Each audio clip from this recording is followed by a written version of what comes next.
doubtful at this point in time. We'll see whatever he wants to finish off this draft with.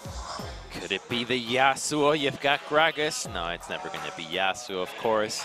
It's just things of our imagination. And, you know, Gnar has, after the buffs, been pretty strong. To the point where you can blind him, as we just saw MaRin do it. It's not really the end of the world.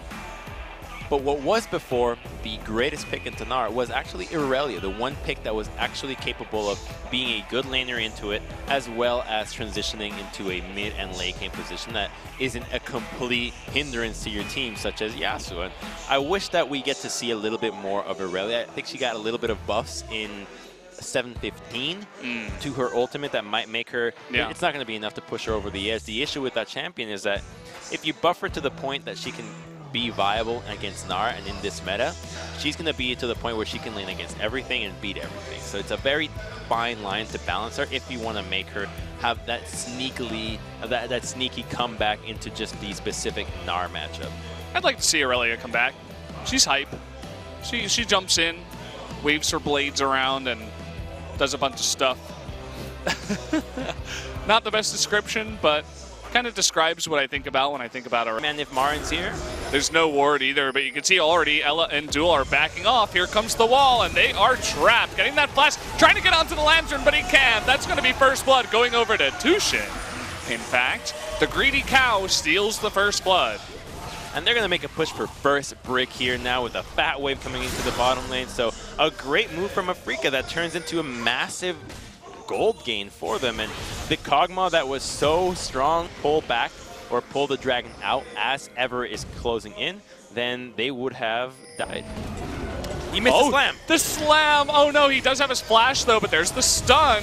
Okay, they're not going to be able to get it, but they do burn his flash. Now Sceptid is alone in mid, but does use the culling to push back that wave and will not be dove. Yes, this is good from Afrika, pushing the lane that they took the advantage from, making sure that they invade the jungle, keep looking for picks, and by MaRin doing that, or by MaRin getting caught rather, MaRin can continue to be aggressive. So there's no flash. Oh boy, goodbye sir! Welcome to the Afrika show. As 4 members use everything they got and they take out that poor little Lucian, and not much that MaRin, Duel, and Ella can do. Even if the death sentence landed, you're trying to hit a...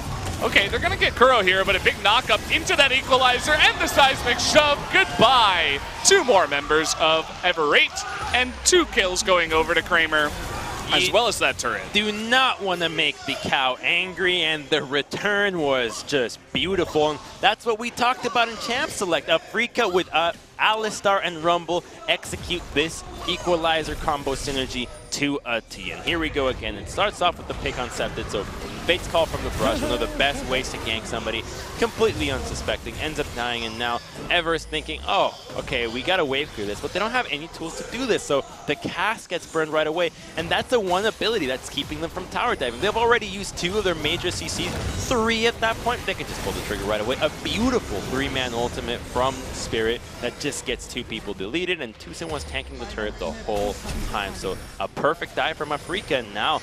I mean, it just spawned, but when you're going up against Kalista, double mountain, they know that this is the big objective, and here we go. MaRin just gonna run straight into an Alistar.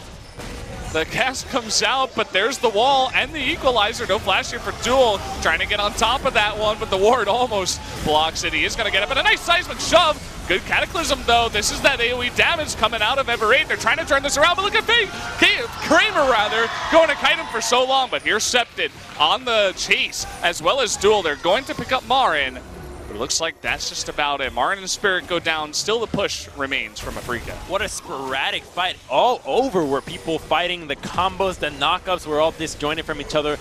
Flay had such a big influence, and Duel's dead again. Oh boy, Fate's Call into the knockup. That's going to do it for his life. Just getting too close. You got to know what is still available from the enemy team, what ults they have, what summoners, and well, he didn't calculate it well enough. 4-0-4 right now is Kramer. This combo of Alistar Kalista, I can even vouch for the deadliness. I'll tell you in a little bit why, but we're going to look at the engage. So does miss. They're looking for Tucson, but the second this cast comes out, it's like, okay, what's going on? Ella does get the flash to get Ella into safety, but watch what happens when Jarvan comes in. He gets a great knock up here, but Jarvan's Cataclysm, he knocks people up, but I think he gets stuck. It gets short-sighted. Then Ella gets bopped into the wall. And a great sidestep there from Kramer keeps him alive. That's what makes a difference. Otherwise, Duel would not have died, wouldn't have been able to use that Fate's Call to knock away the final kill onto the Kog'Maw. But Afrika continue to win these fights. Kramer staring down death as he says, not today, up against that Jarvan.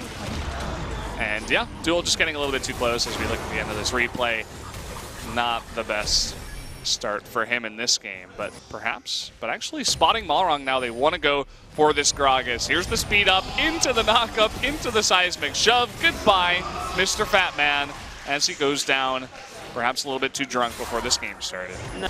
You don't want to know what he's storing in that one. Well, I'll have you know, actually, that our intro song of Love Ain't No Game, I actually saw in a Asahi commercial. Well, it's also used in the Asahi commercial. It's all connected. We figured it out. As Ella gets caught, going to be one of the casualties on the run. And yeah, we got over 10. As they watch turret after turret fall, there's the engage into the equalizer, as well as Gnar. Guro is going to be jumped on, but they just don't have enough damage follow-up. Kog'Maw zoned out for the entirety of the fight. And get tossed in there with Kramer, goes for the combo himself, then gets pulled back with a face call. Oh no! I think he'll live. Oh, flash forward. The rend is not in time. The ignite comes out, but he can't go down. The rest of Everate is going to be burning down. Looks like we're going to start this one off with an extremely fast win for Afrika. Everate falling like a house of cards, not even making this one too interesting. Jarvan going to be locked down. Perhaps they can pick up another kill. Doesn't look like it just yet. They're just trying to stall out their lives, get a little bit more on their peacemakers if it'll allow him, but the Baron has worn off. They just need to hold this push off. No, Tushin. They're not going to be able to do so. Oh, the cow did get slaughtered in the end, unfortunately. Unlike the movie Okta. Check that out. It was a good movie. Oh, nice block up here as Kuro still making things work even with the low amount of health. And Septic trying to be a hero. Not going to work. Duel, it's his turn. Can he make it work? In comes MaRin, and no, he can't. The shutdown! And the kill here at 27 minutes, 26 seconds. Afrika take a very fast game. It wasn't perfect, but it basically was. He got dog slammed against the wall right at the end to make things even more picture perfect.